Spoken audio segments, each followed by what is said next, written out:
Seperti mana yang kita sedia maklum, Malaysia berdepan dengan cabaran besar dengan ketidaktentuan geopolitik yang menjadi ancaman sebenar.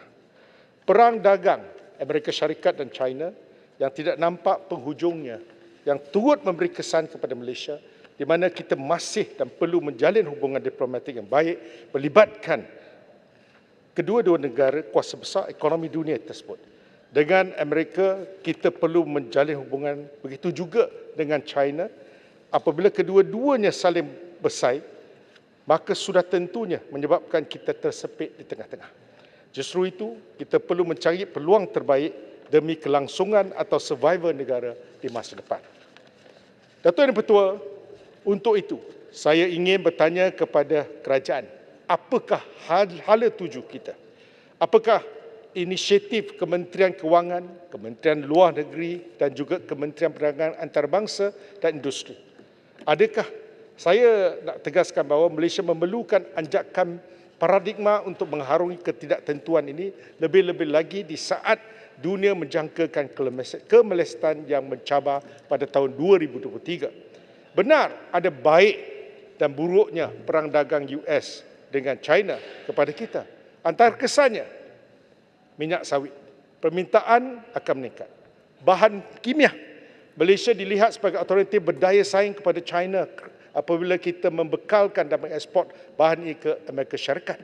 Ketiga, dari segi panel solar, dengan 25% import panel solar Amerika Syarikat berasal dari Malaysia, levy ke atas panel solar pasti akan mendatangkan impak positif.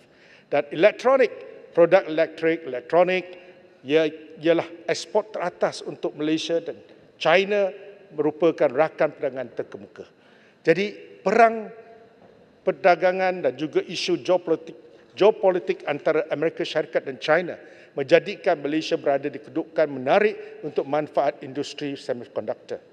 Penanalisa penyelidikan Public Invest Chong Hoi Leong menyatakan bahawa sektor teknologi Malaysia mendapat manfaat daripada perang perdagangan Amerika Syarikat dan China dengan Amerika Syarikat mengenakan sekatan ekspor ke atas firma chip terbesar China.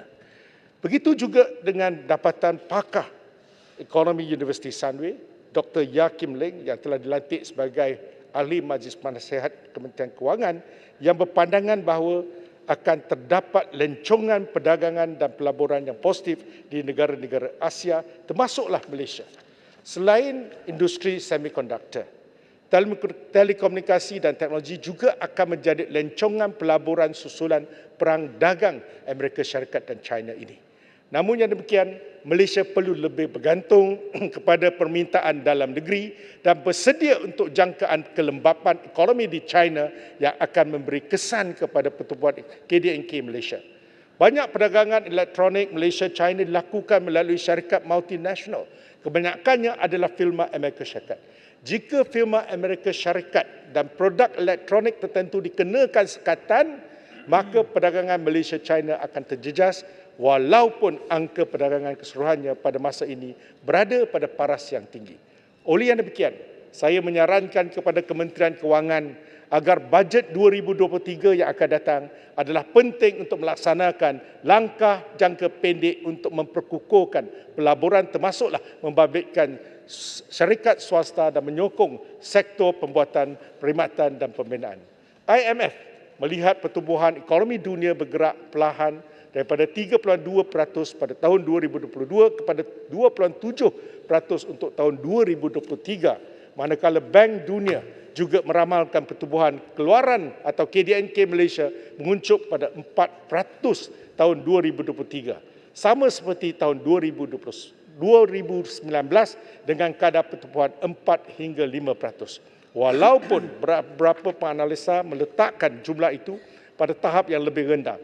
Bukan hanya sekadar pertumbuhan Malaysia sahaja yang akan merosot, malahan petunjuk ekonomi penting lain mungkin akan terjejas dan permintaan luar yang lemah bermakna permintaan dalam negeri turut lemah, seterusnya memberi kesan kepada pertumbuhan ekonomi 2023. Aitam juga bertanya kepada Kementerian Kewangan berhubung dengan program-program atau perancangan yang akan dilaksanakan bagi menjamin pertumbuhan ekonomi negara pasca pandemik 2019.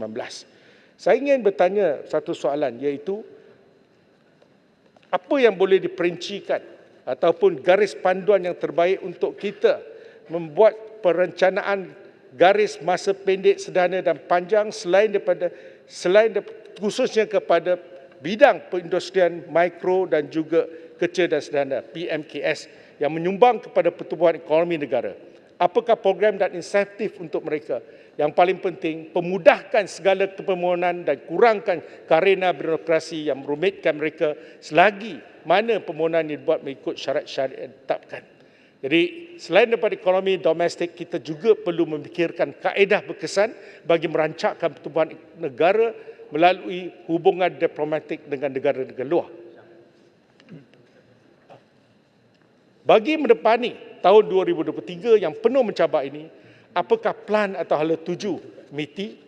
Berapakah jumlah kemasukan pelaburan asing FDI ke Malaysia yang disasarkan dan adakah ia mampu membuka peluang yang besar dari segi pekerjaan kepada rakyat dan khususnya kepada golongan belia, termasuklah graduan yang baru menamatkan pengajian. Jadi saya secara ringkasnya minta supaya pelaburan yang dibawa masuk baru-baru ini banyak tentang data center.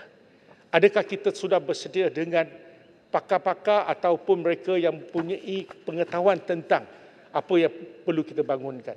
Contohnya kalau EV, kita dah membicarakan tentang EV sudah lama, tetapi adakah kita telah bersedia? Kalau kita lihat dari segi charging station, siapa yang akan melabur sekiranya kita tidak ada dasar yang konsisten? Contohnya saya nak bagi, kalau saya nak melabur di sini, saya nak tahu sama ada kita boleh buat charging station dan bagaimana pendirian TMB pula. Sama ada kita boleh charge ikut kadar dia atau berdasarkan pada masa ataupun kita kenakan charge seperti negara lain. Itu sangat penting kerana kita tidak ada satu dasar yang jelas. Kita ni bertaburan di beberapa kementerian. Contohnya, Kewangan pun jaga pasal taxation. Kita lihat MITI pun jaga AP. Kemudian Kementerian Pengangkutan untuk pemeriksaan kenderaan. Banyak lagi kementerian, mungkin kementerian baru di bawah NRECC. Ini juga satu kementerian yang menjaga dari segi tenaga hijau. Kalau kita tidak menggembelengkan tenaga ke semua, tak akan jadi. Semua jadi kepala. Termasuk EPU pun perlu. Kita kena lihat macam mana kita menggembelengkan tenaga dalam membangunkan EV ini. Dan kita lihat kalau banding dengan negara lain, Singapura sangat terang, terus terang. 2025, semua kenderaan perdagangan diwajibkan. Jadi di Malaysia, kalau di Eropah 2030, macam mana dengan di Malaysia ni? Dan charging station antara perkara yang paling penting. Kedua, macam mana kita nak dispose bateri EV ini kalau Malaysia kita pakai banyak sangat.